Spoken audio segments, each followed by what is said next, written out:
yazi angifuna ukuqamba amanga iKaizer Chiefs iluwinile iwindi yabona kule season lezo uqala iKaizer Chiefs have signed one of the best players uma ubheka nje kuma signings wabo bawashayile this season. Rashun Dosley abamsayine from iCape Town Spurs lo mfana lo usamncane kakhulu wango 2002 una 22 usanalo ngempela itha and iCape Town Spurs ibingafuna umdedela kakhulu nabanye nje iKaizer Chiefs ade befuna ukubasayina laba badedelanga ngoba bayazi ukuthi banali talent laba. iKaizer Chiefs la isebenzisa ubuhlakani ngeke ngazi noma mhlambe uNabi yini ofunela le signing because yabo ama signing ashawa uNabi ngempela ayenza isense akusafani nalama signing la abawenza ama previous seasons. Enye signing engithuse kakhulu babuyise uNjabulo Blow. Enye signing engithuse kakhulu ukuthi babuyise uNjabulo Blow. But this signing was bound to happen because uBlow na icontract yakhe neteam adekiyona le America ibisiphela. uNabi wenza isinqumo sokuthi akabuye abuye ekhaya. Because no Blow na akekho umdala uBlow usala ko 24 usanalo ikusasa right and futhi ubuya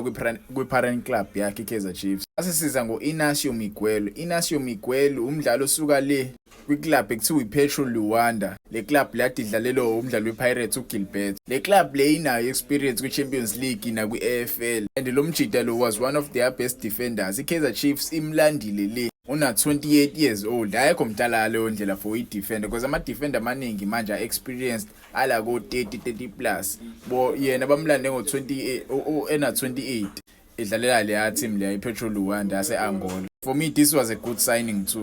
The Chiefs yahamba ayosayina ugoalkeeper weTS Galaxy, i-first choice goalkeeper weTS Galaxy. Lo goalkeeper lo wayedlala kanye neBafana ngosikhathi sidlala eRwanda.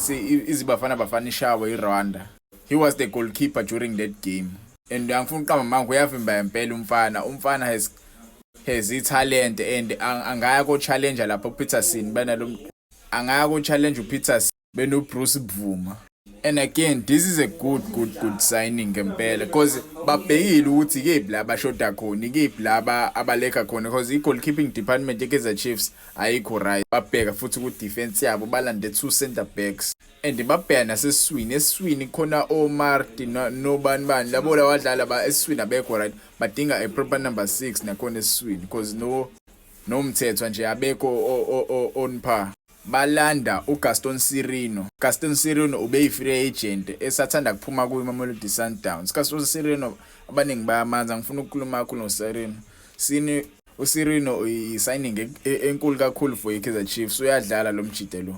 Ngeke ngazi mhlambe phela uzolanda i-last paycheck yakhe kuKaizer Chiefs but for me engikwazi ngoSirino is a good player. He is a good player and this is a big signing for Kaizer Chiefs. Abantu abangalirate leli win le Kaizer Chiefs angazi bacabangani ngempela because labadlali laba abantu kakhulu for iKaizer Chiefs. And uNabi ukwazile ukubalanda ukuthi bazo abaconvince ukuthi bajoine iproject yakhe kuKaizer Chiefs. This is a big thing because uma ubuka kahle ukwazile ukuyolanda uBradley Cross.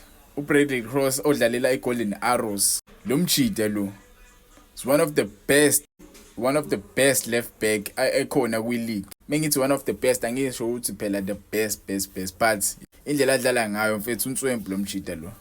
And naye bakwazi lo umconvince ukuthi ayijoin iKaizer Chiefs yize kodwa wayekumarshal kuKaizer Chiefs ngosikhathi kusakhoja uzwana angazi noma alibonanga yini talent lakhe noma iKaizer Chiefs ngalezo ikhathi iyona esathatha inqumo ukuthi obamele basayine. Kuzobeka kusakhona uNabi ngalesa sikhathi babezomsayina for free free agent kodwa manje bamthenga ngo3 million. So nje leli windi leli for me is one of the best windows engisayibonile for iKaizer Chiefs because kani iKaizer Chiefs ngiyibona isayina abadlali abangayenzi sense. Yabona nje isigning ya Chivaviro, isigning yamdantsane, signing yoPutsane. Yabona lela windi nje lalumsangana ngifuna uqamba manga because balanda lonke uvucu olibhedayo elizomosha team. But this window angifuna uqamba manga this is one of their best windows yet.